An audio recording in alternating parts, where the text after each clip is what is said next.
Amén. Ok, empezamos. Dice, clase de hermenéutica. ¿Qué es la hermenéutica? Es el arte o la herramienta que utilizamos para interpretar la Biblia.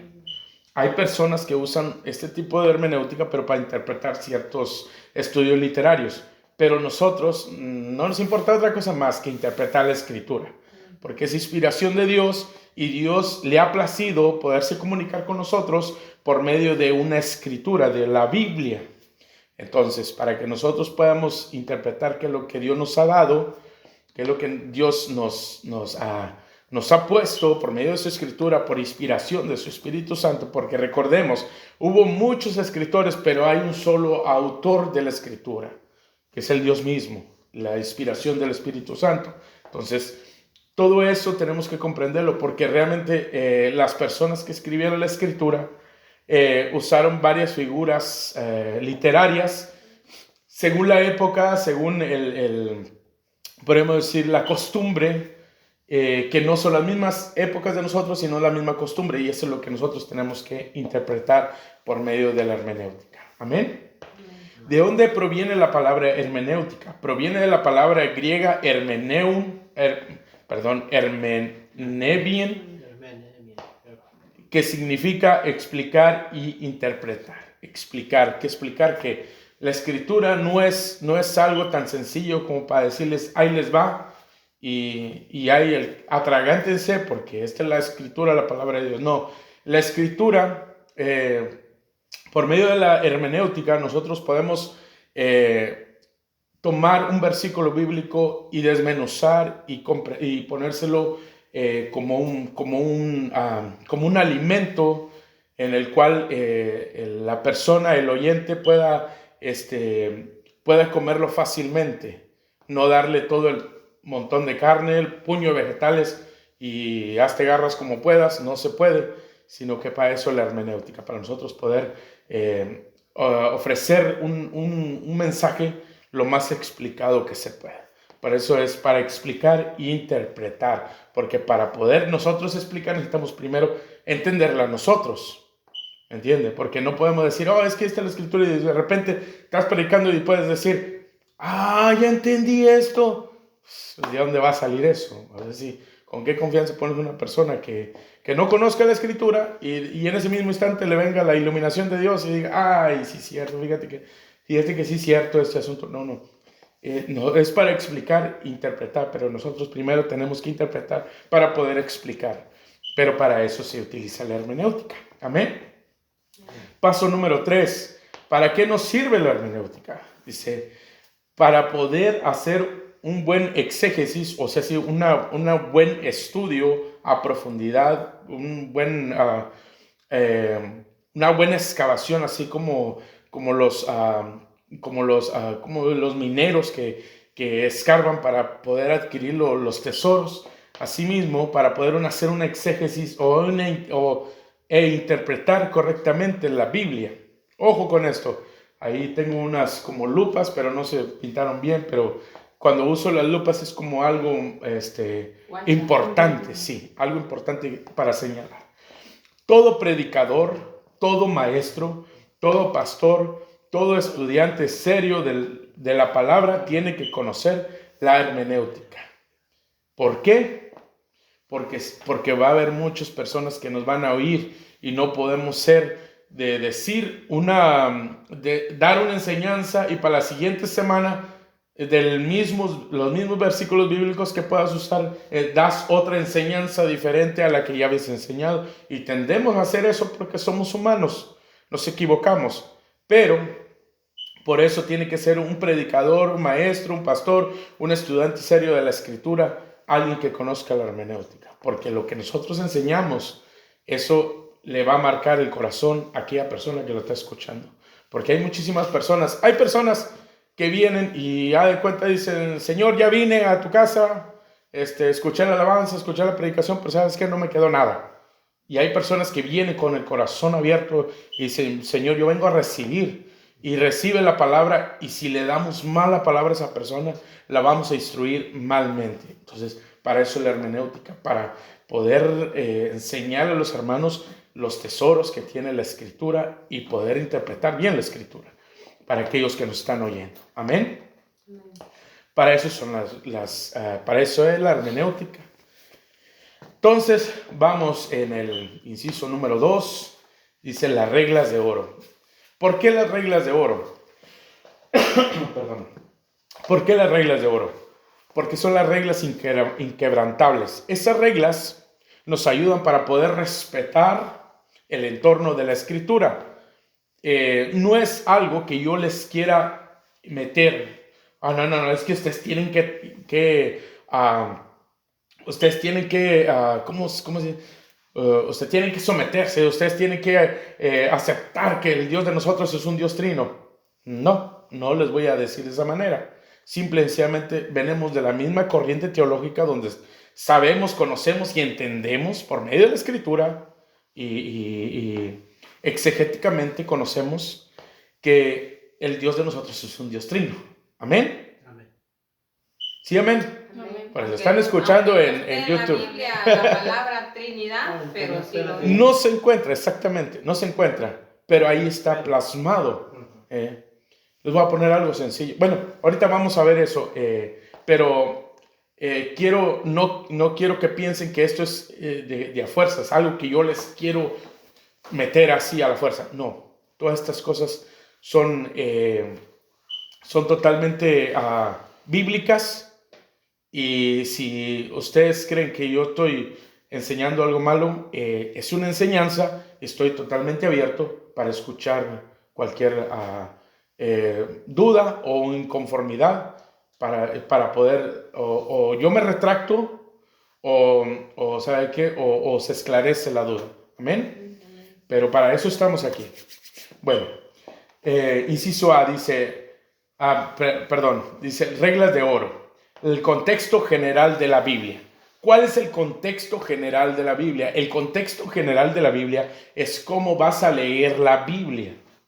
¿Cómo la vas a leer? Con el pensamiento mundano no se te va a quedar nada. Por eso hay muchos ateos que dicen, yo ya me leí toda la Biblia y yo sé que ahí no muestra nada que Dios exista ni nada. ¿Cierto? ¿Por qué? Porque lo está leyendo con un pensamiento no espiritual. Las palabras de Dios son espíritu. Entonces, tenemos que entenderlas espiritualmente. Entonces, el contexto general es aprender y tener las bases en las cuales se ha hecho la Escritura, las bases, lo más fundamental en las cuales se ha hecho la Escritura. ¿Podría decirme cuál es alguien, el que sea, cuál es una de las bases más importantes de la Escritura? De la base. Sí, puede ser la Trinidad, pero ¿por qué? ¿Por qué sería una base importante para la Escritura? Porque estamos hablando de un contexto general de la Escritura.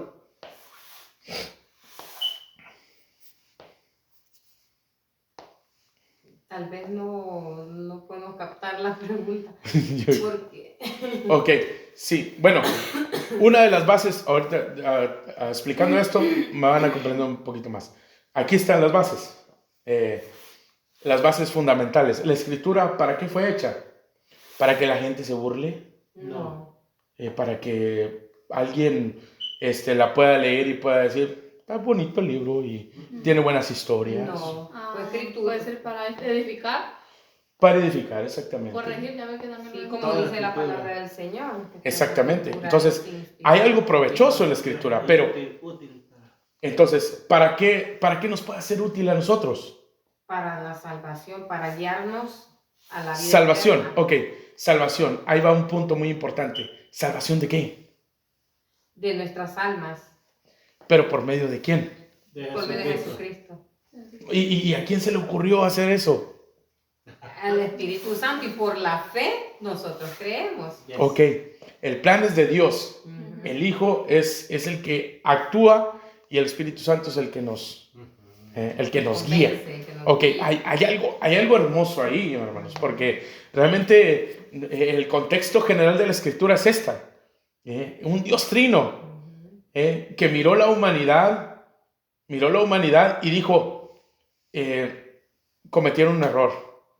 Entonces, de ahí aparece Génesis 3:15, cuando se da la manifestación de nuestro Señor Jesucristo para salvación de nuestras almas. La simiente de la mujer va a venir a salvar nuestras almas, ¿me entiende? Entonces, ahí es cuando empieza a tener sentido el asunto, ¿me entiende? Hubo una creación de parte de Dios, sí. Hubo una caída, sí, pero ya empezó a haber redención. Las bases principales es conocer esto, que hay un Dios todopoderoso que se ha manifestado a los hombres, que ha venido en carne y nos ha salvado de nuestros delitos y de pecados para volvernos a juntar, como decía nuestro Señor Jesucristo. Lo decía a los judíos: oh Jerusalén, nunca conociste el tiempo de tu visitación. Mira, yo quería juntarlos como la gallina junta a los polluelos, pero como ellos no aceptaron, a nosotros nos junta como la gallina junta a los pollitos. Y esto no es antisemitista. No estoy diciendo que ya los judíos ya quedaron malditos. No, Dios tiene un plan para ellos en los últimos tiempos. Pero por lo mientras la iglesia dice: no hay judío ni griego para la iglesia. Sí, ya a todo el que le acepte le ha dado potestad de ser hijo de él y rejuntarlo como la gallina junta a los polluelos. Entonces, estamos viendo un protagonista en esta historia. La historia, contexto general de la escritura, protagonista Dios. ¿Me entienden? Amén. Bueno, vamos a ver. ¿Pero en realidad existe el Dios Trino? Dice: la soberanía de Dios Trino, Padre, Hijo e Espíritu Santo. Y estoy en el inciso A. El inciso A. Deuteronomio capítulo 6, versículo 4 dice: oye Israel, Jehová vuestro Dios, Jehová uno es. Ok, espérame tantito. Entonces estamos hablando de que Jehová Dios es uno y no son tres. Aquí hay un pequeño, ¿cómo le dijera? Debería de haber una explicación un poquito más extendida, Sí. porque cualquier persona que es unitaria dice, ahí está equivocado, porque ustedes dicen que Dios es un Dios trino, es tres personas en una sola esencia, pero aquí dice que Jehová es uno. ¿Es cierto? ¿Es cierto? Es Jehová Padre, Jehová Hijo y Jehová Espíritu Santo. Y los tres son una unidad compuesta. ¿Por qué? Porque imagínense, el hermano Juan y la hermana Natalia son uno. Amén. Delante de Dios. Amén. ¿Me entienden? El hermano Juan la riega, la hermana Natalia también recibe las consecuencias de la regación que hizo el hermano. ¿Por qué? Porque delante de Dios es uno. Amén. Amén. Entonces, para Dios es de esa manera. Un ejad es la palabra correcta en hebreo. Ejad, que quiere decir una unidad compuesta. Entonces, ¿cómo podemos traducirlo esto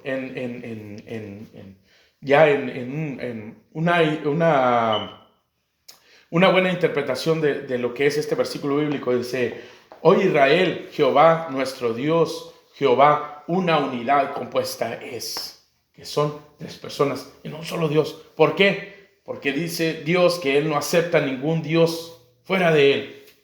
¿Entienden? Entonces, no le vamos a acoplar un becerro de oro como lo hicieron los israelitas. No le vamos a acoplar una virgen como cierta religión popular. Porque en realidad Dios es uno. Y Él ha establecido quienes forman esa unidad. Amén. Y ahorita lo vamos a ver por qué. Primera de Juan capítulo 5 versículo 7 dice: porque tres son los que dan testimonio en el cielo, el Padre, el Verbo y el Espíritu Santo. Y estos tres son uno. Cuidado, ojo con este versículo bíblico, porque hay muchas personas que quieren poner tropiezo y dicen: en algunos originales no está escrito Primera de Juan 5:7. No está. ¿Por qué ustedes sí lo tienen? ¿Por qué ustedes lo han puesto? No, bueno, ahí les va la explicación para todo esto. Pero para todo hay explicación. Una, es cierto, en ciertos escritos antiguos no está ese versículo bíblico, pero hay otros ciertos versículos bíblicos que sí lo tienen. Y hay otros que lo tienen, pero lo tienen como abajo, como en algo separado de la escritura, pero en realidad sí está. ¿Entienden? O sea, sí, uno dice: bueno, entonces, ¿cuál de los tres es el verdadero? Los tres son verdaderos. ¿Entienden? Pero vamos a regresar un poquito hacia esto es muy importante porque las personas tienden a atacar mucho esto, de que Dios, ya ves, esto está equivocado. Bueno, Vamos a ponerlo de esta manera. Les recomiendo, por cierto, la película El caso de Cristo de Lee Strobel. Está en español en YouTube. No sé si quieran. Yo se los voy a recomendar ahí en el grupo. Es una persona que era atea y se puso a investigar todas estas cosas acerca de que a ver si en realidad existió Cristo. Y resulta con que sí. Siendo un ateo. Pero bueno, ahí les va el asunto Ahí es donde una cierta parte él va con un sacerdote y le dice, hey, ¿a poco la Biblia no tiene cierta contradicción? Y ahí es un sacerdote católico. Le dice, mire, ¿sabe cuántas copias hay del Nuevo Testamento? Hay bastantísimas. ¿Sabe cuánto hay de los libros no sé, dijo de un autor histórico, no bíblico? Dice, hay como, más o menos como este tamaño. Bueno, dice, una cierta altura. Pero si yo le explico, dice, si yo le digo cuántas copias antiguas hay de lo que es el Nuevo Testamento, dice, está el tamaño de no sé qué tantos metros o kilómetros, o no sé, no recuerdo, tiene tanto de altura, de tantas copias que hay. O sea, sí, en aquel tiempo se copiaban, tenían copistas, copia, hacían copias y más copias. Puede que se le haya escapado a uno o a dos pasar esa copia y las aventaron así, regándolas, llevándolas, distribuyéndolas. Y de esas copias hacían otras copias y otras copias y otras copias. Les voy a dar un ejemplo. Primera de Corintios dice, cuando dice el apóstol Pablo, dice, unos dicen que yo soy de Pablo, yo soy de Pedro, y yo soy de Silas, y yo soy de Cristo. ¿Acaso está dividido Cristo? Ahí también hay un pequeño error, pero es un error de copiado, porque en realidad no quería decir Cristo, quería decir Crispo. Era un discípulo del apóstol Pablo. Entonces, cuando decía, porque no encaja, o sea, si unos dicen que son de Pablo y otros de Pedro y otros de Cristo, en realidad todos ellos son discípulos de Cristo, con diferentes maestros. Por eso el apóstol Pablo decía, Apolo regó, yo planté, Apolo regó, pero el crecimiento lo da Dios. Al último, predique quien predique, son discípulos para Cristo, no para nosotros, no para nadie más que para ellos. Entonces ahí hay un error de copiado. En vez de poner Crispo, pusieron Cristo, y ahí se equivocaron. Entonces hay para que también tengan conocimiento acerca de eso. Entonces, al momento de hacer todas estas copias, hubo personas que lo pusieron y hubo personas que no lo pusieron. Pero volvemos a lo mismo, es un contexto general donde están las tres personas de la Trinidad plasmadas y están puestas ahí en la Escritura, cada quien con su pensamiento libre, pero con el sometimiento de cada quien. Por eso el verso, nuestro Señor Jesucristo dice, yo me sometí, dice en Filipenses capítulo 2, dice que Él se humilló hasta la muerte y muerte de cruz. Dice, se hizo en forma de siervo, y Él se sometió a la voluntad del Padre. ¿Por qué? Porque en realidad, teniendo Él la misma, podemos decirlo así,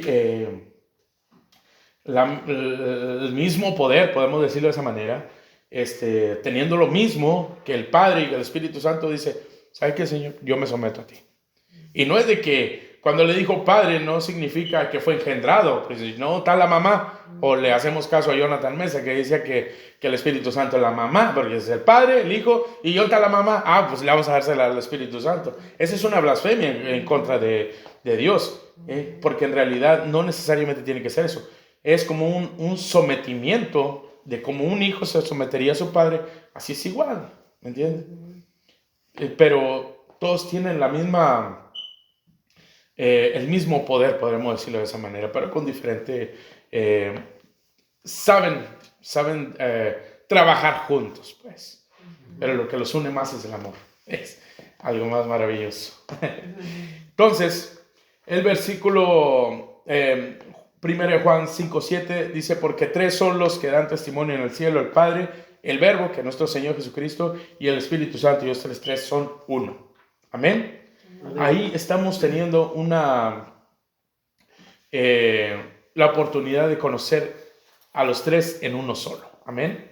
Así como él dice el contexto general de la Biblia, nuestro Dios es un Dios trino.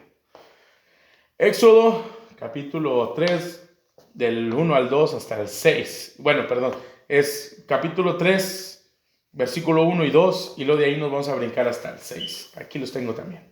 Dice, apacentando Moisés las ovejas de Jetro, su suegro, sacerdote de Madián, llevó a las ovejas a través del desierto y llegó hasta Horeb, monte de Dios. Y se le apareció el ángel de Jehová en una llama de fuego en medio de una zarza, y él miró y vio que la zarza ardía en fuego y la zarza no se consumía. Aquí hay algo importante. ¿Quién se le apareció? Jehová, el Espíritu Santo.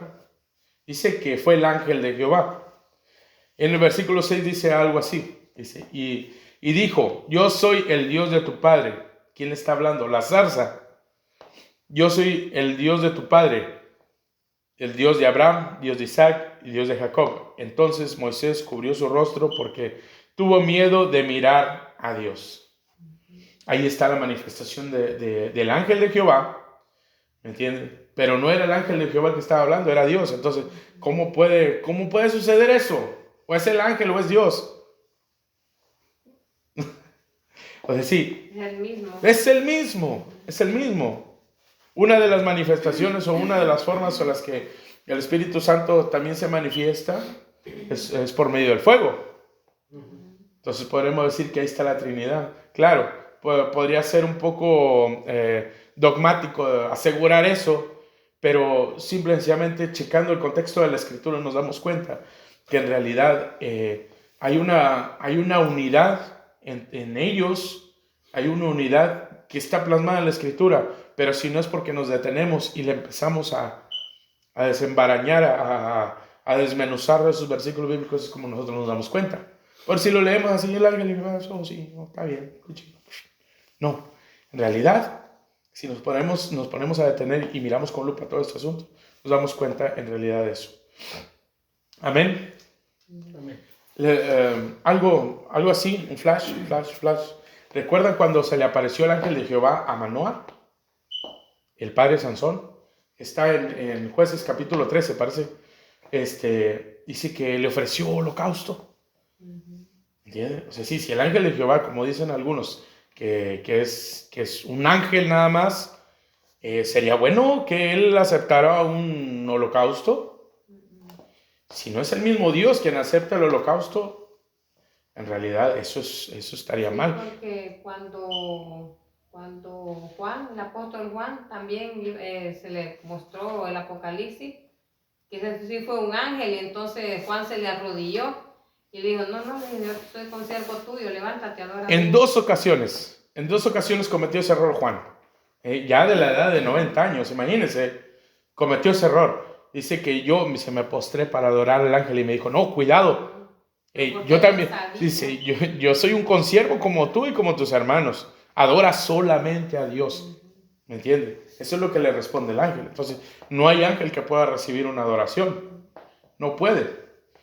Así es que por eso miramos de esa manera de que está incorrecto cuando ciertas personas dicen, oh no, es que Jesús es un ángel y cuando terminó su misión aquí en la tierra, siguió siendo un ángel. No, cuidado, hay que tener mucho cuidado. Es un arcángel. Es un arcángel según ellos, pero esa es una blasfemia en contra de la deidad de Cristo. Y si Jesús es un ángel, mira, vamos a mirarlo de esta manera, si Jesús es un ángel y pagó nuestra salvación con su sangre, entonces no somos de Dios, somos del ángel. Tengamos mucho cuidado. Y otra cosa, ¿por qué Dios aceptaría un sacrificio de una criatura que él mismo hizo? Y no tiene sentido. Entonces, si Dios acepta ese sacrificio, entonces Dios es un mentiroso, porque dice su escritura que él no comparte su gloria con nadie. Entonces ahí sí la estuviera compartiendo con una criatura. ¿Qué fue lo que hizo Satanás? Satanás quería destruir al mundo entero. No, él quería ser igual a Dios. Ese fue el pecado de él. Entonces, si Dios comparte su gloria con el que sea, hubiera dejado que Satanás lo hiciera.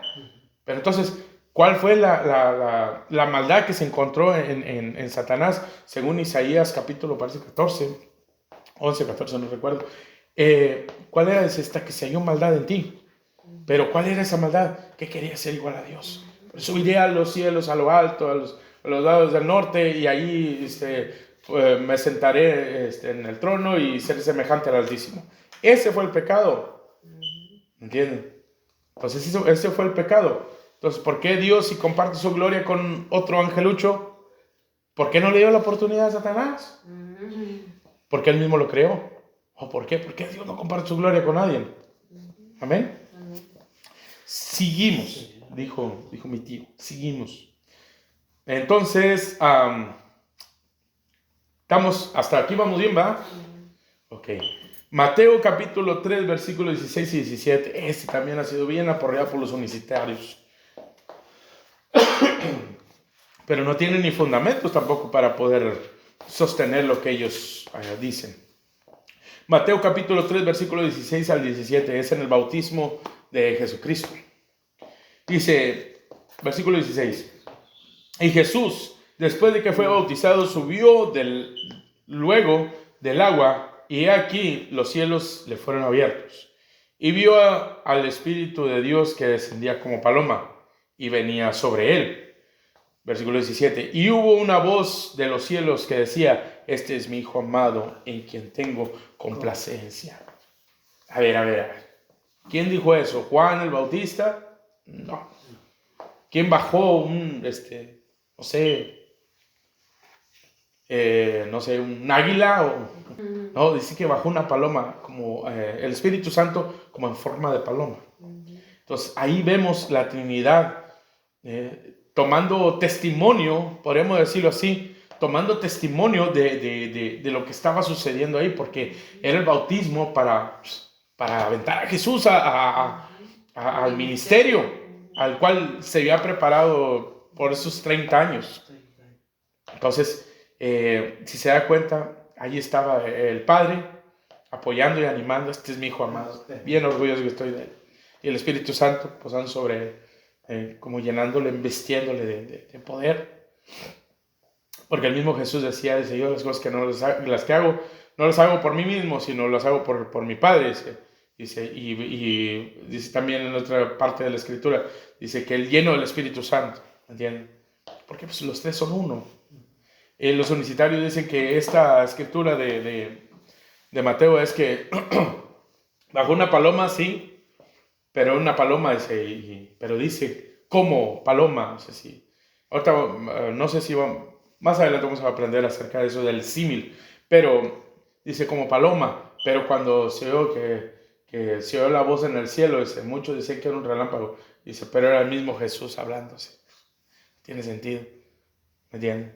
Tiene sentido, como si uno mismo decía: qué chulo estás. No tiene sentido, pues si uno se va a aplaudir a uno mismo. Pero cuando sucede eso, dice literalmente que se oye una voz en el cielo. Y era el Padre apoyando al ministerio, a nuestro Señor Jesucristo, y al Espíritu Santo invistiéndole de poder. Amén. Amén. Bueno. Vamos a ver uno más, pero me gustaría que hubiera participación. Hermana Brenda, ¿me puede buscar Juan capítulo 1, versículo 1 al 3? Hermana Natalia, ¿me puede buscar Juan 10, 3 al 36? Y hermano Juan, sí, amén. Juan capítulo 1, del versículo 1 al 3. Y hermano Juan me busca Juan capítulo 14, versículo 20.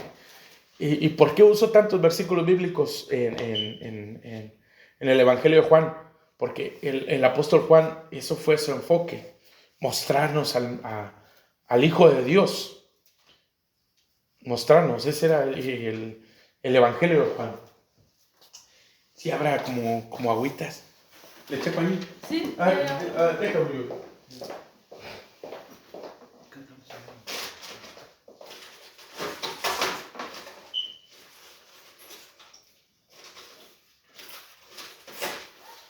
A ver si no me regañan, van a decir: hermano, a ver si se va trayendo sus propias agüitas.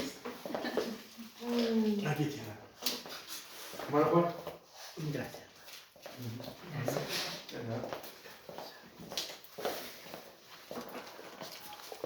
Ahí es 30, es el mío, ¿verdad? Sí, 10:30 al 36. ¿Tiene, hermana Brenda, Sí. primero? Ajá. A ver, con voz de arcángel y trompeta de Dios. En el principio era el verbo, y el verbo era con Dios, y el verbo era Dios. Este era en el principio con Dios. Todas las cosas por él fueron hechas, y sin él nada de lo que ha sido hecho fue hecho. Amén. En el principio era el verbo y el verbo era con Dios y el verbo era Dios. ¿Qué es tan difícil de comprender esto? De que Jesús ha estado siempre con el Padre. ¿O es tan difícil? Porque le buscan defectos a este versículo bíblico. No, es que no quiere decir eso. No, ahí está hablando de Jesús. Dice que y todas las cosas fueron hechas por Él y sin Él nada de lo que ha sido hecho, nada es hecho. Apoyando lo que dicen Colosenses también. Entonces, pero el asunto está de que siempre tratan de buscarle y sacar de contexto las cosas. Hace poco estaba escuchando, no sé si han visto en Facebook, aparece un morenito explicando de la escritura y todo eso. Y tiene ciertas acertaciones, pero tiene ciertas que también no están correctas. Entonces, ya se me quitó la fea maña de compartir de diferentes, de los que no conozco, porque de repente dicen una buena enseñanza, pero para después sale con otra enseñanza que no es la fundamental. Entonces yo digo, no, ¿sabes qué? Ya que se me quite esa fea maña de andar compartiendo personas que no conozco, no es su fundamento. Pues dice Morenito una vez, decía, no, cuando decimos que los hermanos de Jesús no se refiere a que eran hijos de María, porque en realidad eso también quería decir que podían ser familiares, podían ser primos, podían ser incluso parientes muy lejanos, pero ahí nos damos cuenta que en realidad a lo mejor ahí nos damos cuenta que en realidad María no tuvo hijos y que en realidad esos eran primos lejanos. Yo digo, deja de buscar pretextos, pues ahí dice hermanos del Señor. Toda la escritura, Flavio Josefo, que no es cristiano, él decía los hermanos del Señor. Es que tal vez pudo haber sido, bueno, tal vez, pero ¿y si no? ¿Para qué le buscan? ¿Para qué le buscan? No lo han visto en ningún lado, Pues nomás son ellos tratando de los pensamientos y sobre todo tratar de buscarle algo místico, algo que nadie se le haya revelado en su vida y no, es que este es un super maestro porque a él Dios se lo reveló. No, tranquilo. Nosotros no tenemos revelación, tenemos iluminación. Lo mismo que estoy enseñando ahorita, hubo maestros en el transcurso de los 2000 años enseñando lo mismo. O sea, sí, no hay nada nuevo debajo del cielo, dice Salomón. Igual a nosotros, no hay nada nuevo. Esto es lo que estamos enseñando, alguien me lo enseñó y a esa persona, a otra persona se lo enseñó.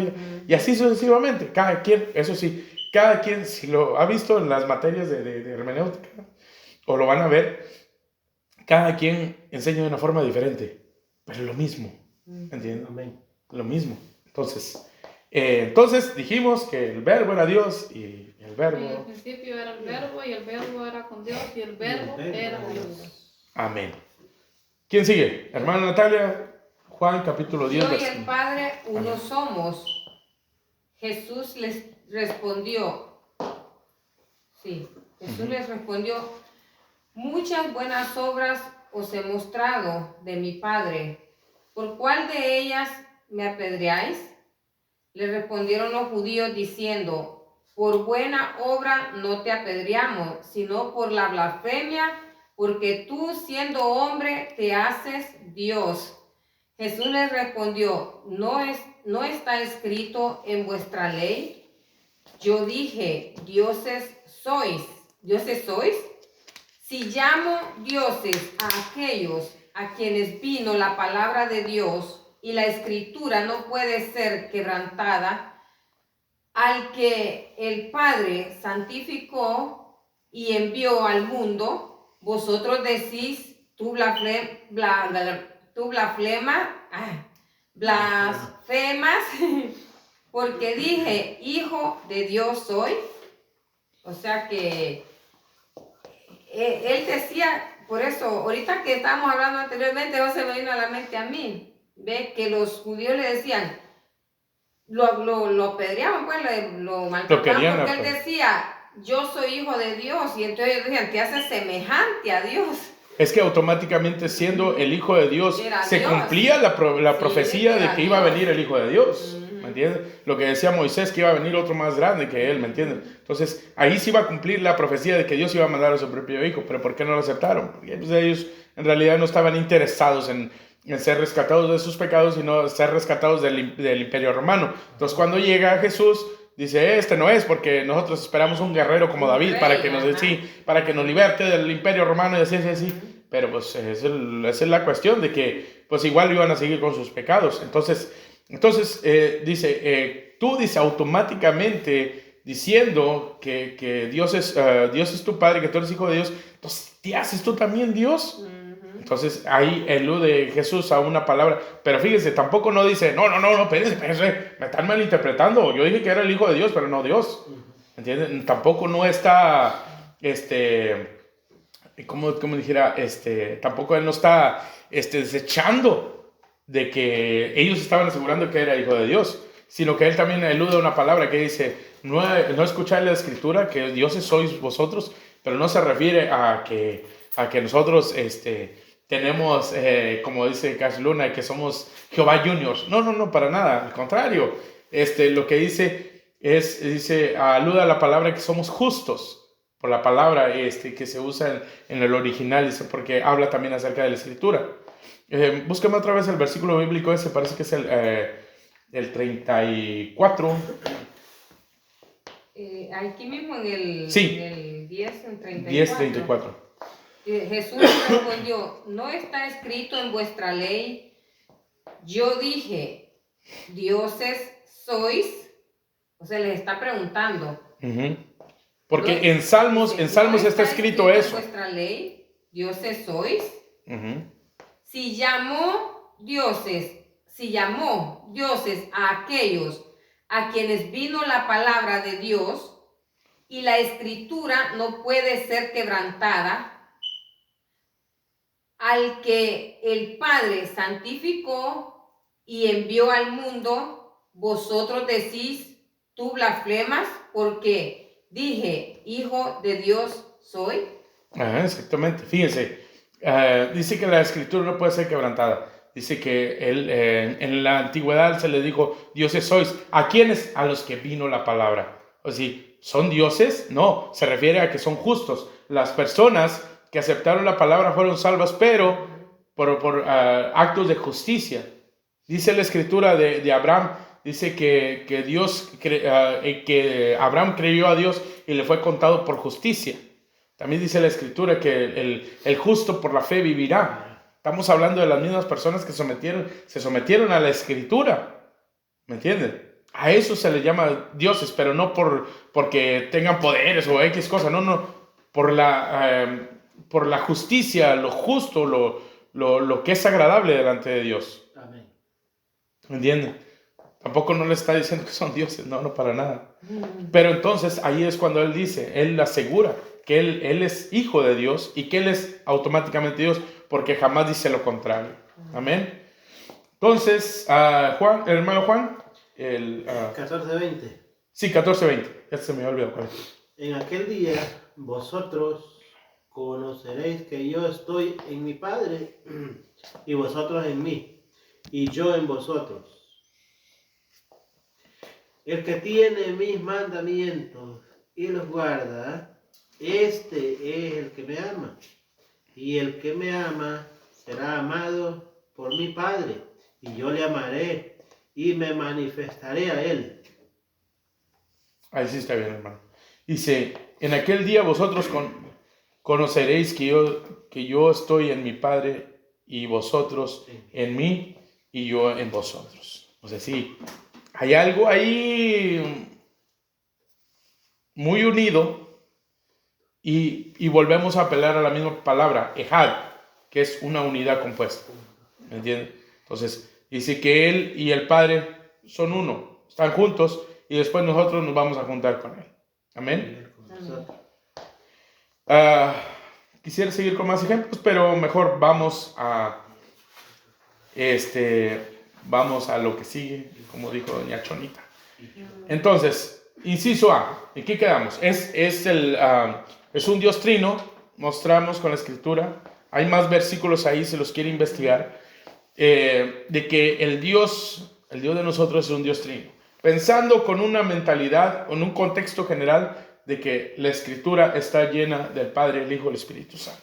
Los tres se manifiestan en toda la escritura. Ahora, Él es el protagonista, salvador de todo.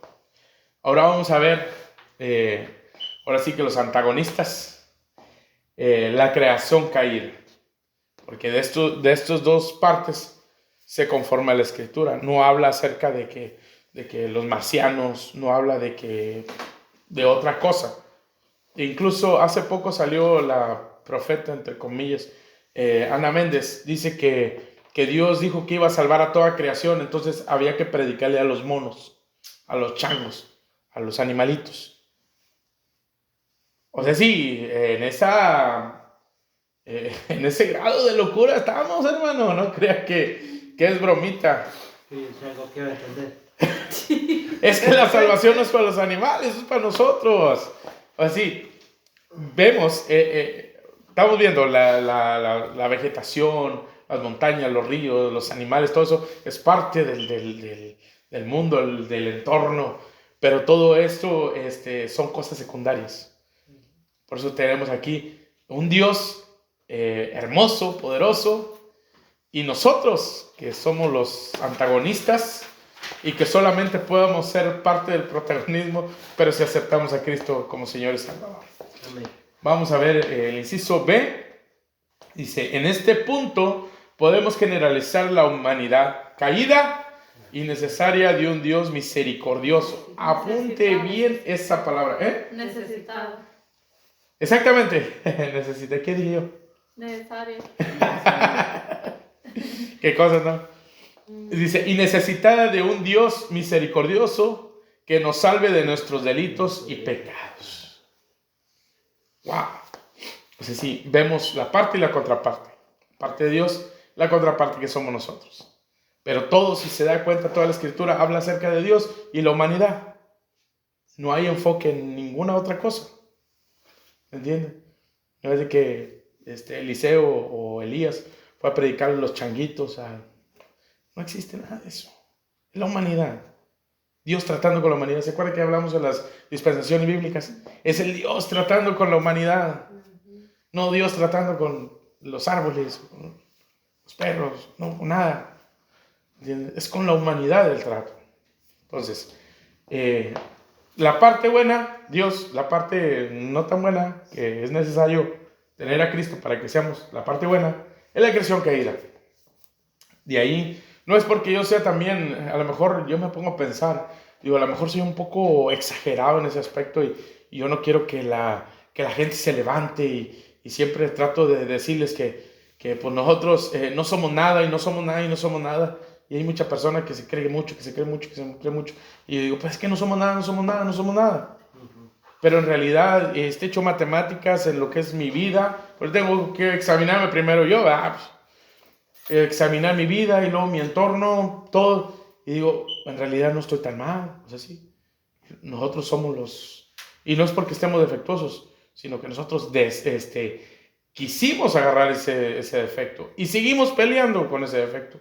Porque ¿quién no ha tenido sus luchas? ¿Quién no ha tenido sus peleas? Yo las he tenido fuertes. ¿Entienden? Sí, yo no soy un querubín. ¿Entienden? Lo que sí tengo es la palabra de Dios. Y la promesa de Dios para seguir hacia adelante. El consuelo del Espíritu Santo que nos quebranta y nos exprime el corazoncito y nos saca todo lo que se quiera hacer piedra para que vuelva a ser un corazón de carne. Que vuelva a seguir funcionando funcionando correctamente. Pero entonces no soy muy extremista en ese aspecto. Simplemente soy realista. No somos nada. Y aquel que se quiera levantar tantito, no es de que yo no crea en las personas que le echan ganas para salir adelante. No. Es el carácter de la persona. El ego. El ego, exactamente. Ahí sí es mi problema, con el ego. Porque hay muchas personas que se creen más que otras personas. Y eso está incorrecto porque al momento de de morir, a donde va el justo, ahí también va a ir el cuerpo. El cuerpo. Va a ir el justo y del impío va a ir el cuerpo a la sepultura. Pero ahí está la diferencia, de que el justo se va a ir con Dios y el injusto, pues... Bueno, si deja sus malas cosas, ¿verdad? Abajo, claro. Sí, Si sí. deja sus malas actitudes o malas corazón, ay, Desde el... Deje el impío y su camino. Exactamente. Pero si se da cuenta, sí se llega a arrepentir. Y se llega a arrepentir. Y hasta eso, tenemos un Dios misericordioso que a lo mejor está en la última hora. Dios puede tener misericordia de nosotros y nos puede ayudar. O también persona que tal vez sea una persona santificada, justa, y de repente cometa un error. ¿Entiendes? Cometa un error. No digo que la salvación se pierde, sino que he visto muchísimas personas, como la salvación es un regalo, es un don. Hay personas que ya empiezan a menospreciar el don, empiezan a menospreciar, después de haber sido, podemos decirlo, salvos o creer que son salvos, menosprecian el regalo que es la salvación. Y pues uno puede menospreciar un regalo que te dé alguien, ¿entiendes? Y menosprecias a la persona. Y una persona así pues, realmente no creo que sea muy salva, que digamos. Ok, bueno, entonces la creación caída. Y ahí entramos nosotros. Génesis capítulo 3, versículo 9, del 9 al 11 dice: Mas Jehová Dios llamó al hombre y le dijo: ¿Dónde estás tú? Cuando comieron del fruto que le dijo Dios que no comieran, ¿usted cree que Dios no iba a saber dónde estaban? Amén. Exactamente, le estaba dando otra oportunidad. ¿Entiendes? Le estaba dando otra oportunidad. Y eso es lo que nosotros con el correr del tiempo nos damos cuenta, que en realidad Dios no los estaba acusando. Estaba dando una oportunidad que se arrepintieran, pienso yo. O sea, a lo mejor suena un poco dogmático en este aspecto, pero vamos a seguir leyendo para verlo. Dice, y él respondió: oí tu voz en el huerto y tuve miedo, porque estaba desnudo y me escondí. Y Dios le dijo: ¿quién te enseñó que estabas desnudo? ¿Has comido del árbol que yo te mandé que no comieses? Si alguien me puede buscar a continuación el versículo 11, 3.11, Génesis 3.11, 3.12, perdón, para mirar la continuación. Pero nomás tengo esos 3 versículos. Lo tengo, ¿no? Ok, amén. Génesis 3:12. Amén. Y el hombre respondió: la mujer que me diste por compañera me dio del árbol y yo comí. Amén. ¿Se da cuenta? Que era fácil de decirle: Señor, cometí un error, perdóname. Como dijo David. Después de haber cometido el error, perdóname. Como dijo Pedro: Señor, perdóname. Lloró amargamente. Dios es misericordioso para hacer todas esas cosas. Pero ¿qué es lo que primero hacemos nosotros? No, pues es que la culpa. Pequé, Señor, porque tenía sed. O pequé, Señor, porque no aguanté más. No, tranquilo. ¿Entiendes? Todos los días se nos presenta este mismo versículo bíblico. Todos los días se nos presenta delante de nosotros. Y nosotros, en nosotros está actuar o no actuar. Amén. Desde ahí entonces, nosotros como humanidad hemos perdido esa conexión con Dios. Y desde entonces tenemos... Mande, hermano Juan. Pero aquí la mujer dijo que la culebra, dijo que la serpiente. Y la serpiente, como no halló a nadie. Y ella no pudo culpar nada. Pues ya no. Si no, ahí se hubiera ido a la escalerita. Y al último Dios hubiera salido el afectado y le hubieran echado la culpa a Dios. ¿Quién más? ¿A quién más? Tú me destronaste. Sí. Sí.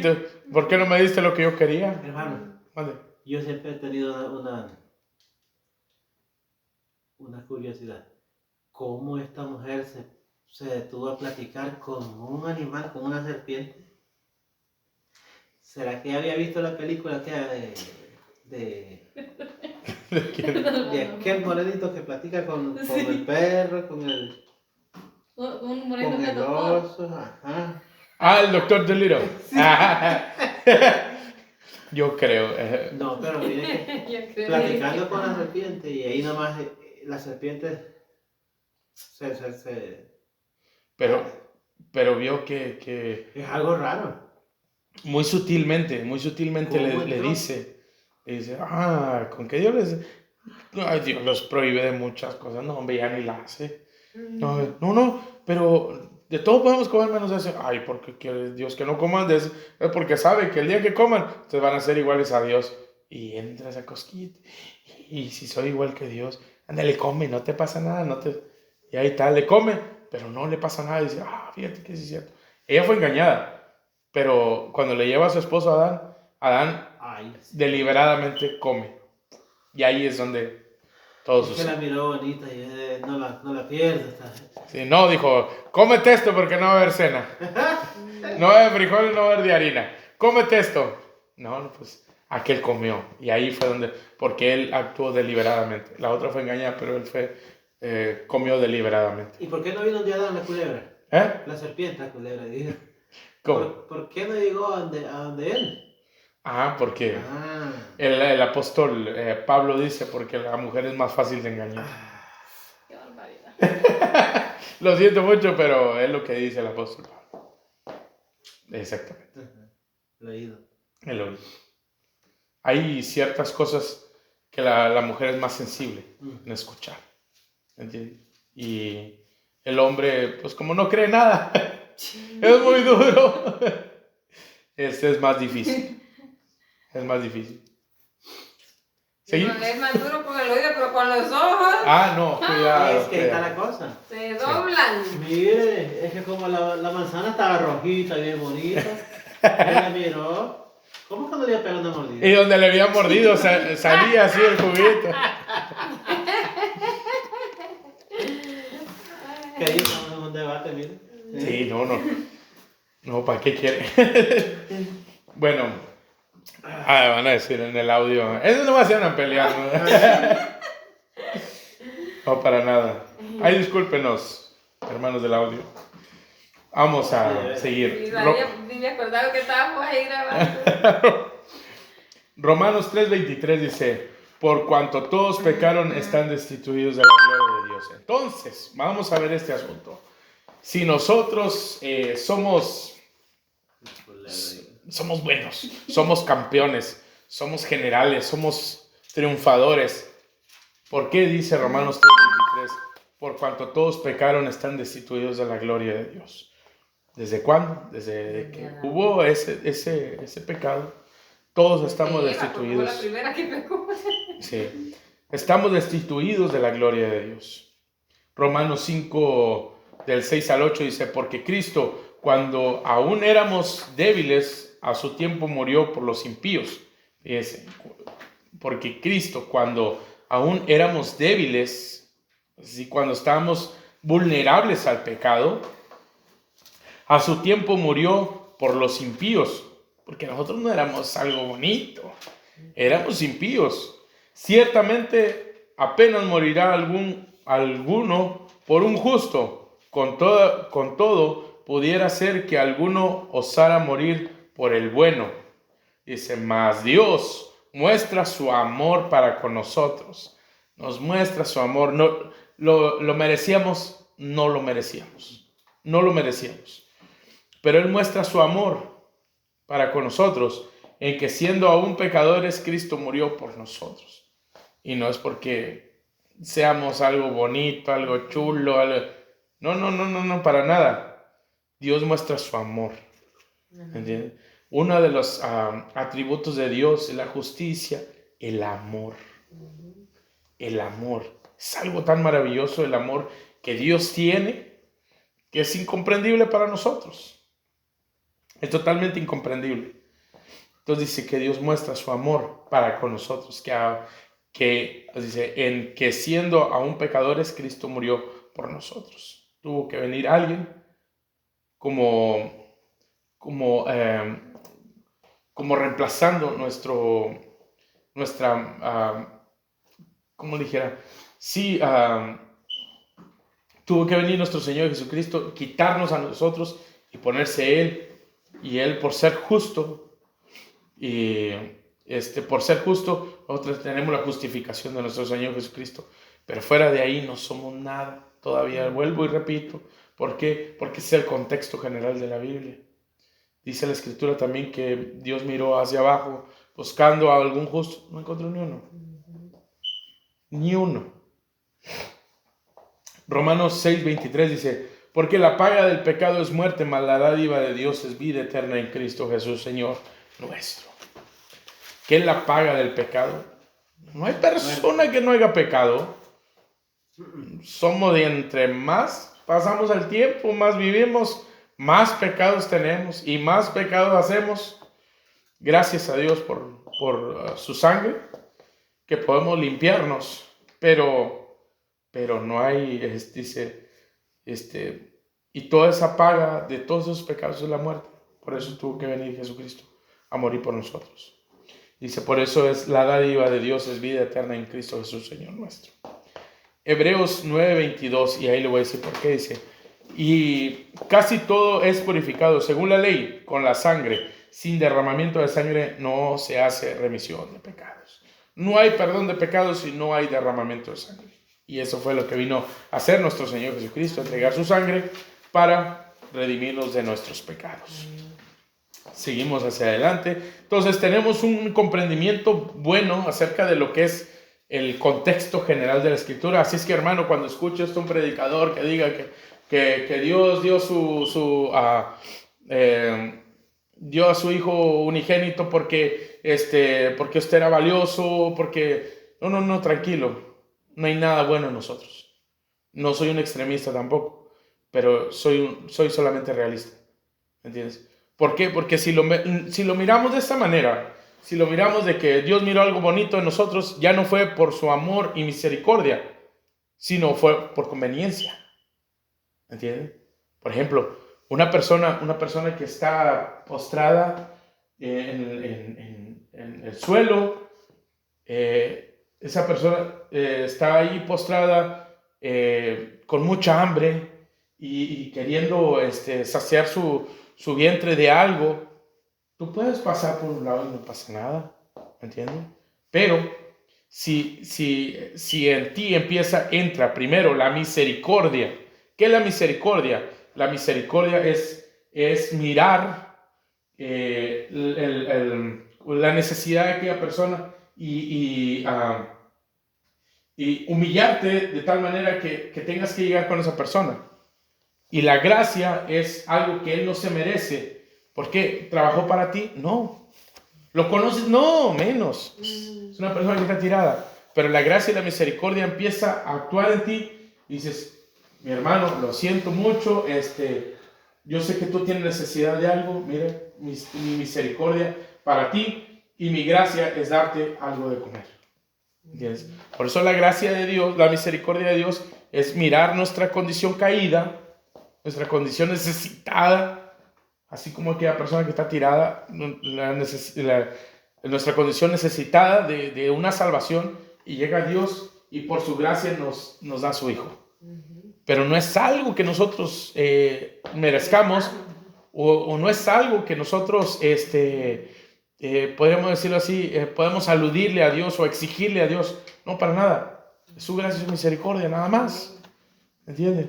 No es nada que Dios nos deba a nosotros, para nada. Al contrario, nosotros le debemos todo lo que... Imagínense. Tremendo el asunto. Entonces, con este contexto general se va a comprender, bueno, ¿y por qué hago mucha alusión a eso? Porque en este tiempo, es tiempos muy peligrosos. Miren, una de las cosas que le advierte el apóstol Pablo al joven Timoteo, le dice, porque habrá amadores de sí mismos, humanistas.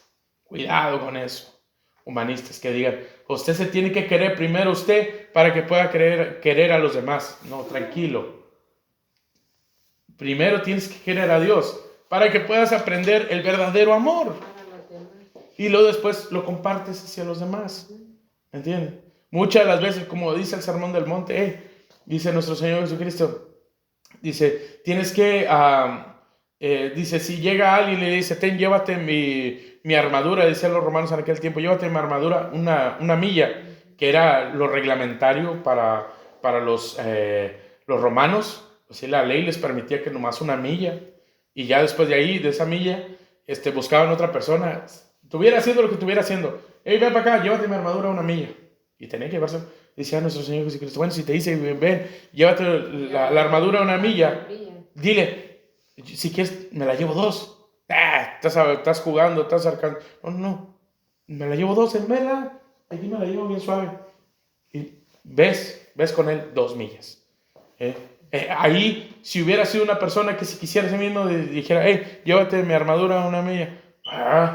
Yo me llevo el escudo, pero tú llévate la espada. Porque yo me quiero a mí mismo, yo también quiero. No.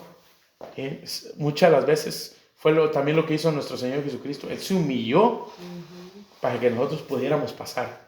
Y muchas de las veces no es de que yo tengo que amarme a mí primero para amar a los demás. No. Ama primero a los demás. Ama primero a Dios. Sí, amén. Y después ama a los demás. Por encima de ti. Por encima de mí. Sí. Dice el apóstol Pablo, dice, aquella persona tiene que mirar a los demás como superiores a uno mismo. Entonces, si no fuera así, yo soy el superapóstol. Todos están bajo mi cobertura. No, tranquilo. ¿Entienden? Así. Tampoco no es algo que le digo, estoy exigiendo. No, para nada. Analice, cheque todo ese asunto. Usted también tiene una vida, tal vez ha sido diferente con su vida, pero yo le estoy diciendo lo que estoy viendo yo en la Escritura y lo que he visto personalmente. Amén. Amén. Bueno, seguimos entonces. Contexto general de la Biblia, ¿ya quedó listo? Vamos al inciso número 2. Dice, la Biblia se interpreta a sí misma. Esas son unas de las reglas fundamentales. Dice, una de las reglas de la hermenéutica es que no cabe que yo pienso o yo crea de la Biblia, sino lo que dice solamente la Biblia. ¿Por qué? Porque hay muchísimas personas, he visto así debates donde dice, es que todo lo bueno es de Dios, que está en la Biblia, y todo lo malo es del diablo, cuando está en la Biblia. No, tranquilo. Si está escrito en la Biblia, y si lo estás tomando con el contexto perfecto, está correcto, todo es de Dios. ¿Entiendes? Entonces, no es de que, yo puedo aceptar esto, pero esto no lo puedo aceptar, porque yo no entiendo aquí y como que no va con lo que estoy enseñando, la doctrina. No. ¿Es todo o no es nada? Dice, no cabe lo que yo pienso, lo que yo creo. Por ejemplo, no, pues es que yo creo escuché hace poco una persona que decía, científicos que dicen que hay cosas que sucedieron en la Biblia que dan explicación científica. Y yo, vamos a ver, ¿qué sucede? No, pues es que cuando se abrió el Mar Rojo, los científicos dicen que puede ser cierto que cierta aire gélido de 90 kilómetros por hora se puede pegar en el suelo y puede partir el mar y por ahí pueden pasar los israelitas. Digo, no. O sea, sí, no le busques explicación científica. Para los milagros no hay explicación científica. Se abrió pues porque Dios quiso pues y se acabó pues. ¿Me entienden? O sea, sí. Imagínense, Dios soplando de una manera que con 90 millas por hora, se abre el mar. ¿Cómo les iba a ir a los israelitas? Se iban a ir rodando. Pues en realidad, ¿cómo algo más pesado que es la masa, la masa de lo que es el agua, la presión del agua, porque el agua en la tapa es más volátil, pero conforme va bajando el cuerpo de la masa de lo que es el agua, empieza a aplastar y se hace cada vez más pesado. Imagínate un mar, ¿qué tanta presión de viento necesitas para poderlo abrir?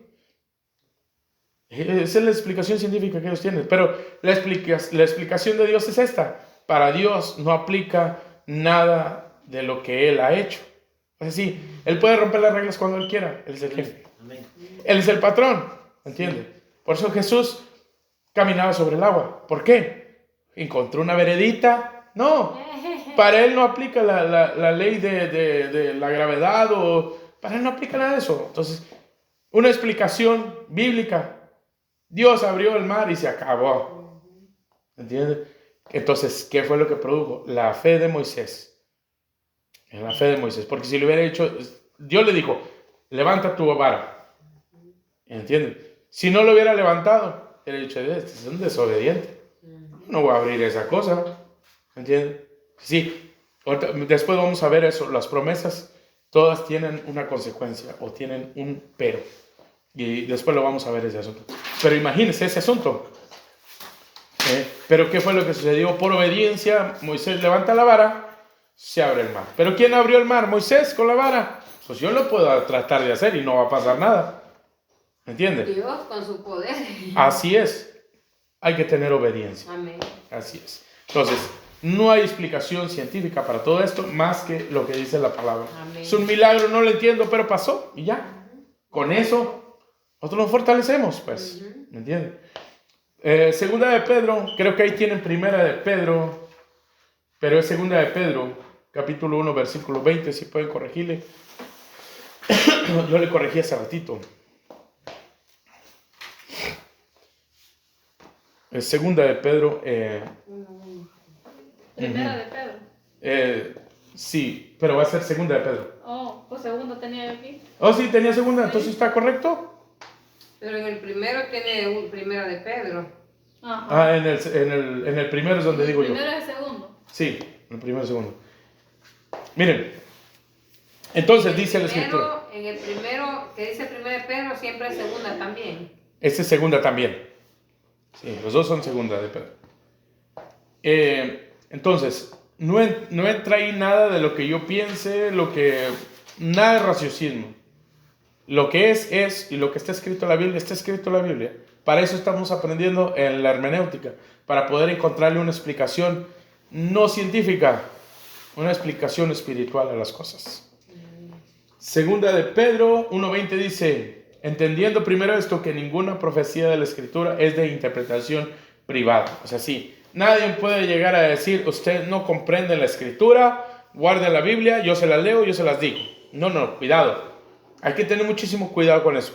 Y en estos tiempos, con la nueva era, ya las personas ya no quieren estudiar la Biblia. Incluso ya no llevan Biblia. En un pizarronzote, en una televisorzota grande, ahí les ponen la escritura. Entonces, si de por sí la gente es floja, olvídate. Con eso ahí está bien para la visita. Puede leer. Pero nosotros tenemos que tener esa costumbre de pescar la Biblia. Cada vez que se mencione, hay que buscarle. Y miren algo muy importante. Cuando les digan un versículo, miren el contexto o la perícopa. La perícopa, ¿sí saben qué es la perícopa? La perícopa es préstame su Biblia, no sé si la tenga. La perícopa es esto. Como el título. Como el título. El título del capítulo. Exactamente. No del capítulo, porque muchas veces a mitad del capítulo, por ejemplo, eso tiene. Esa es la perícopa. De lo que se va a tratar los versículos bíblicos siguientes. Hermano, vale. ¿Cómo se llama? Lo voy a escribir. La pericopa. Perícopa, yo me acuerdo porque es un perico. Perico. Perícopa. Entonces, Esta es una pericopa, mi hermano. ¿Cuál es una pericopa? El título de ¿Perico? mire, por ejemplo, en esa perícopa, ¿qué dice? Siervos de la justicia. Siervo de la justicia. Y si alguien toma un versículo bíblico, por ejemplo, si dice, y libertados del pecado, viniste a ser siervos de la justicia. Y aquí está siervo de la justicia. Si libertados del pecado, viniste a ser siervo de la justicia. Y de repente sale alguien, no, que usted no debe ser siervo de nadie. Y que en realidad, que usted la justicia lo apoya. Y no, tranquilo, empiezan a sacar otra cosa que no tiene nada que ver. Usted... Por eso cuando den un versículo bíblico, lea el versículo bíblico, si puede, si tiene chance, vaya hasta la perícopa, qué es lo que significa, qué es a lo que se refiere todo esos versículos bíblicos a lo que se refiere y mirar el contexto, 2 versículos antes y 2 versículos después de eso, o un versículo antes y un versículo después, para que usted pueda comprender, porque muchas veces dan un solo versículo, pero... ahí es donde tiene que entrar una persona que está estudiando. Tienes que mirar 2 versículos antes o un versículo antes, porque la predicación sigue. O qué es lo que se está enseñando, si en realidad es lo mismo que está en la perícopa o los versículos bíblicos, ahí los más cercanos, y ya se va a dar uno cuenta si en realidad te están enseñando bien o te están dando un versículo fuera de contexto. Y eso hay que tener muchísimo cuidado.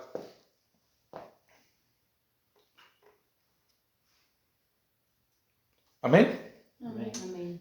Ok, entonces dice que, entendiendo esto primero, que ninguna profecía de la Escritura es de interpretación privada. Sí, nadie puede decir, nadie la comprende más que nosotros. La Iglesia Católica le cerraron la Biblia por más de 1800 años, le cerraron la Escritura y no la podían leer, no la podían abrir, sino hasta que viniera un sacerdote, alguien supuestamente calificado, iba y le leía los versículos y ya con eso se llenaba. Eso es algo incorrecto. ¿Por qué? Porque ninguna interpretación de la Escritura es de interpretación privada. Nadie puede decir, a mí me llega la profecía, a mí me llega la iluminación. No, aquí la tenemos delante de nosotros. Y nadie puede decir, no, es que a mí Dios me la reveló de esta forma. No, tranquilo. Chécate el contexto, porque a lo mejor tú eres el que estás equivocado o la otra persona la que está equivocada, pero necesitas checar el contexto. Y ahí es donde nosotros tenemos que ser sabios en ese aspecto. Amén.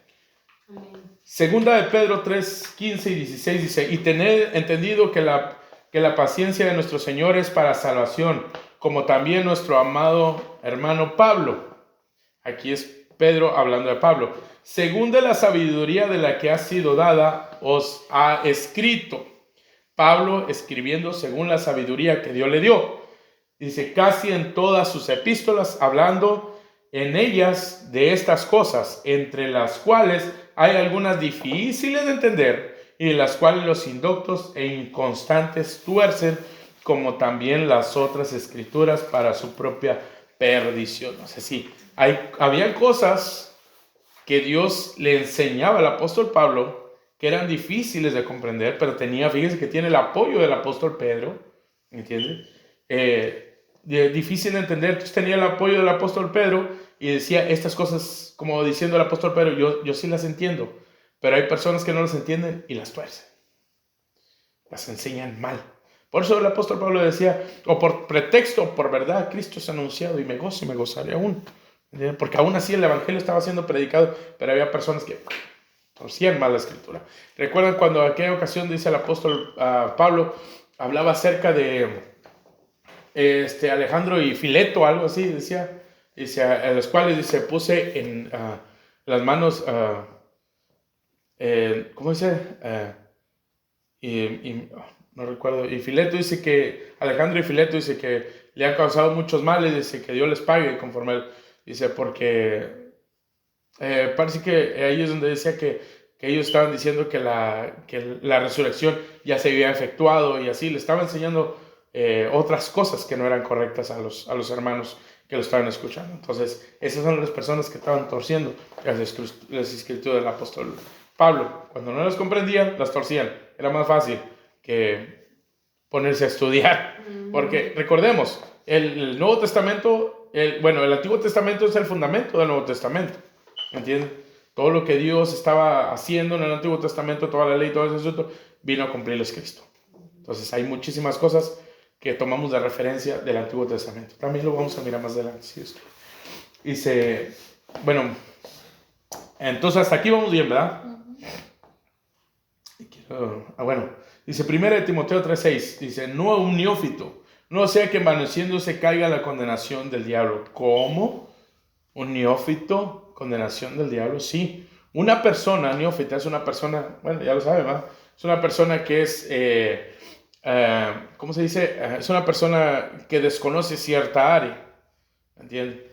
Por ejemplo, hay muchos hermanos que no conocen de música y son un neófitos en cuestión de música y quieren enseñar al hermano Eber cómo debe de tocar. No se puede, pero el hermano Eber sí conoce, ¿entiendes?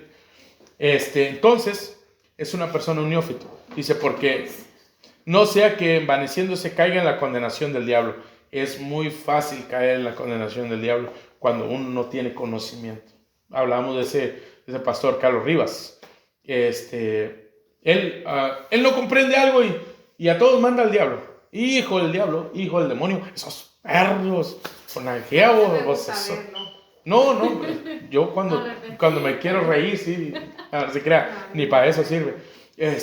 Y lo que no entiende él, lo que no entiende de otras personas, dice, esos son unos hijos del diablo, sí, para él nada más él es santo.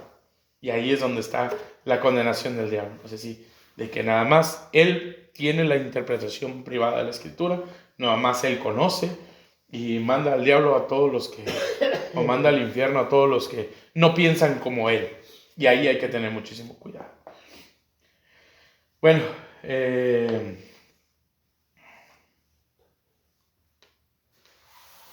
Apocalipsis 22, 18 y 19 dice, yo testifico a todo aquel que oye las palabras de la profecía de este libro. Si alguno añadiere a estas cosas, Dios traerá sobre él las plagas que están escritas en este libro. Si alguno quitare de las palabras de este libro, de esta profecía, Dios quitará su parte del libro de la vida y de la santa ciudad y de las cosas que están escritas en este libro. ¿Por qué, mi hermano?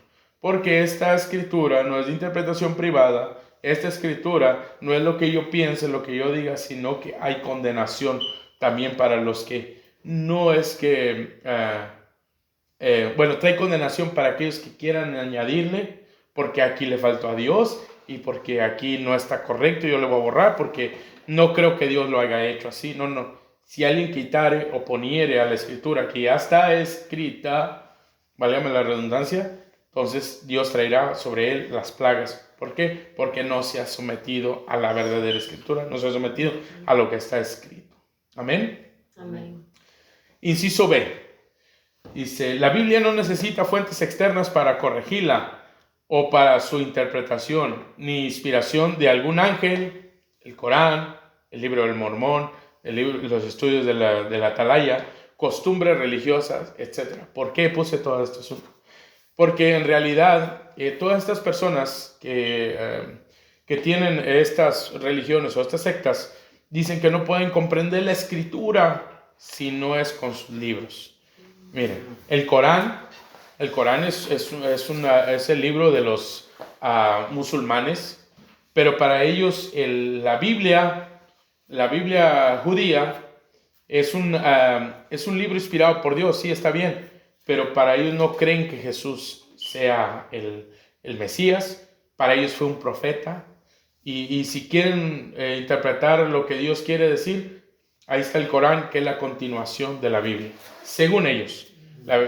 Como hablábamos la última vez, el Corán se escribió 600 años después de Cristo. Entonces,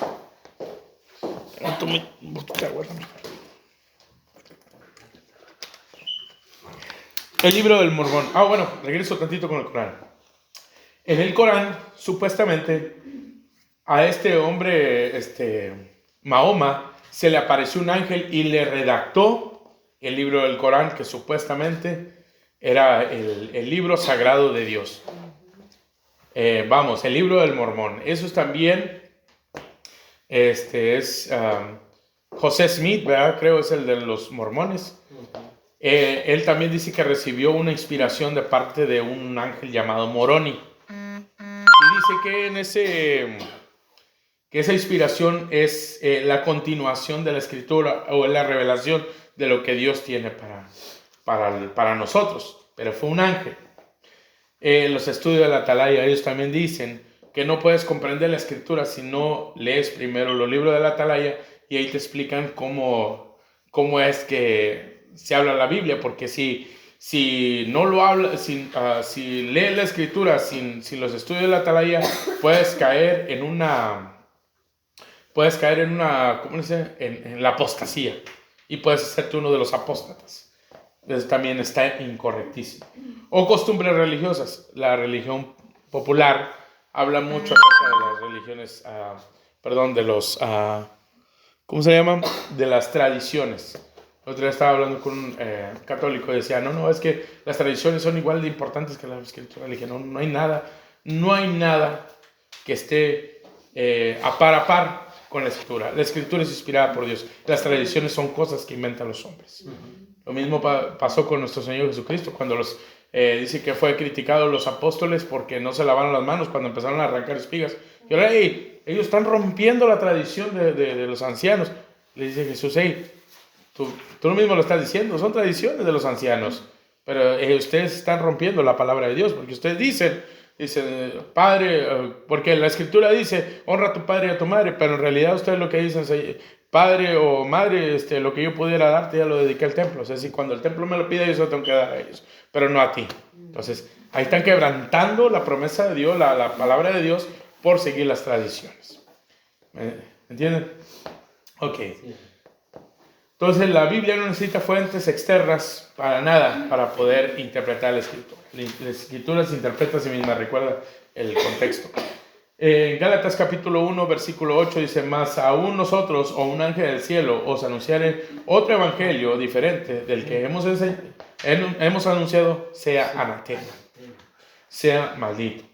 Ya conocemos el contexto de eso, que llegaron los judaizantes y como los gálatas empezaron a recibir la enseñanza de Pablo, y se va Pablo, llegan los judaizantes y empiezan a enseñar, no, si ustedes tienen que circuncidarse, ustedes tienen que guardar la ley de Moisés, ustedes tienen que guardar el día sábado, ustedes tienen que guardar todas esas cosas, todas esas costumbres. Entonces el apóstol Pablo se enoja y dice, si alguien viene, y dice, aún nosotros o un ángel del cielo viene y les enseña otra cosa que los que yo les he anunciado, sea anatema. Porque en realidad ya empezaban a judaizar los gálatas y a dejar lo que era a empezarle a poner como obras a lo que era la salvación, que es por gracia. Entonces el apóstol Pablo se enoja con ellos y dice, gálatas, ustedes empezando en el espíritu van a acabar en la carne. Ya le hacen, hombre. Entonces los exhortó grandemente el apóstol Pablo. Segunda de Pedro 1:19 dice, tenemos también la palabra profética más segura, en la cual hacéis bien en estar atentos como una antorcha que alumbra en lugar oscuro hasta que el día esclarezca y el lucero de la mañana salga en vuestros corazones. Tenemos la palabra profética más segura. ¿Por qué? Porque es inspirada por Dios, en la cual hacéis bien en estar atentos como una antorcha que alumbra. Uno que está en un lugar oscuro se queda viendo donde la antorcha alusa, no donde no alusa. Nadie miro que va con la antorcha para acá, va para allá y otro para acá donde está lo oscuro, va y pega por allá, sí, o sea, sí, a donde va usando la antorcha es donde vas a ir caminando. Dice, hasta que el día esclarezca y el lucero de la mañana salga en vuestros corazones, hasta que realmente, dice, el día esclarezca, hasta que ya todo se mire un poco más claro, conforme a la Escritura, porque eso es lo que está hablando el contexto, dice, que tenemos la palabra profética, o sea, así con la seguridad de que el día va a esclarecer y el lucero de la mañana salga en vuestros corazones. Podemos mirarlo de esta manera, que hasta que Cristo sea formado en nosotros, como decía el apóstol Pablo, o hasta que se esclarezca de todo de tal manera que nuestros corazones ya sean transformados según la Escritura. Porque recuerden, el contexto de este versículo bíblico sigue siendo la palabra profética más segura, que es la Escritura. Amén. Amén, amén. Segunda de Timoteo 3:16 y 17 dice, toda escritura es inspirada por Dios y útil para enseñar, para redarguir, para corregir, para instruir en justicia, a fin de que el hombre de Dios sea perfecto, enteramente preparado para toda buena obra. Entonces, ¿qué es la escritura? Es inspirada por Dios. ¿Para qué? ¿Para verla nomás? No. Es útil para enseñar, para redarguir, para corregir, para instruir a los hermanos en justicia, a fin de que el hombre de Dios sea perfecto, enteramente preparado para toda buena obra. O sea, sí, para el propósito es de que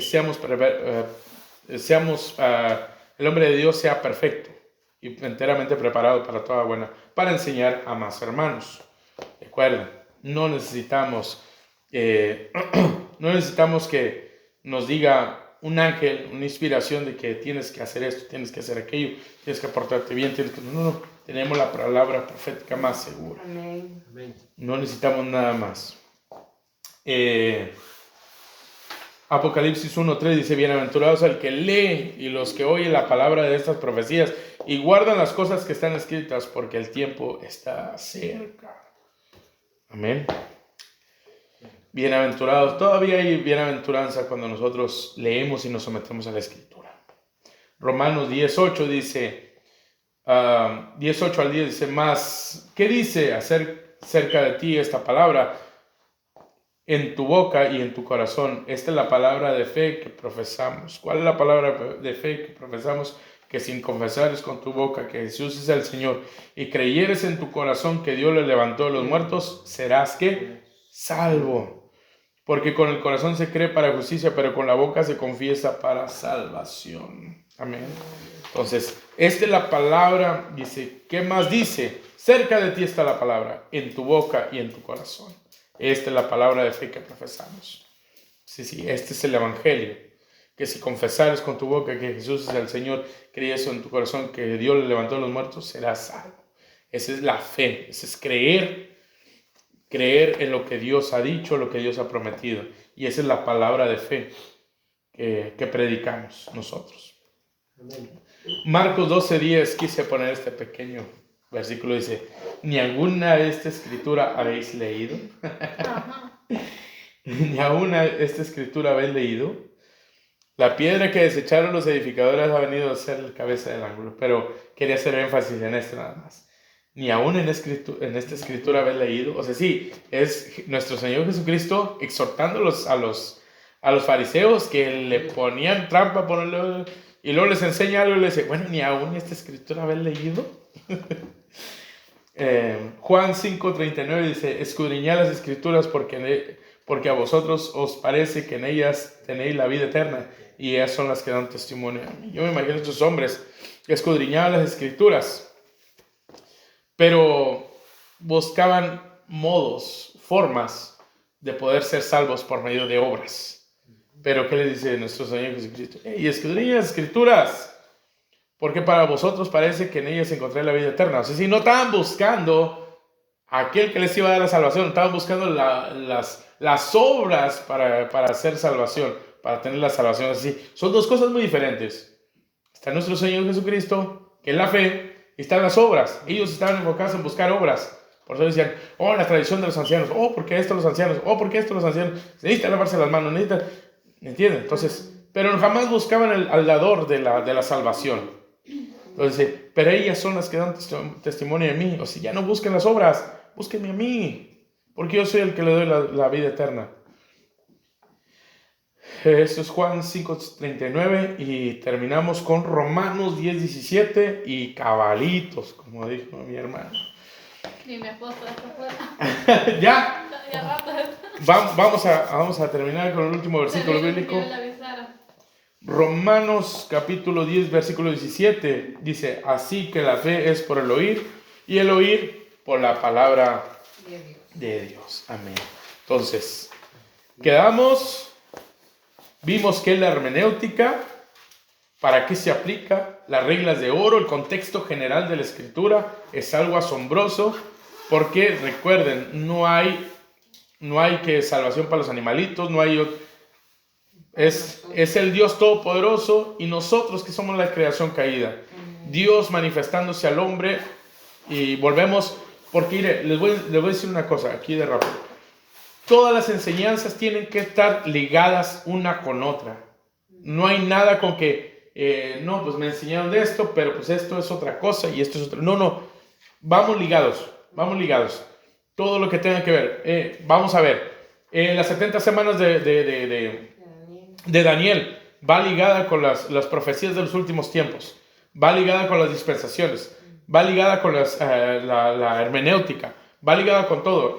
Las dispensaciones bíblicas va ligadas con la hermenéutica, va ligadas con todo se tiene que juntar. Si algo no coincide, no entra, ojo, o no es de allí o nosotros no lo estamos acomodando bien, porque si es doctrina bíblica tiene que encajar a la perfección, solamente hay que buscarle el lado, ¿me entienden?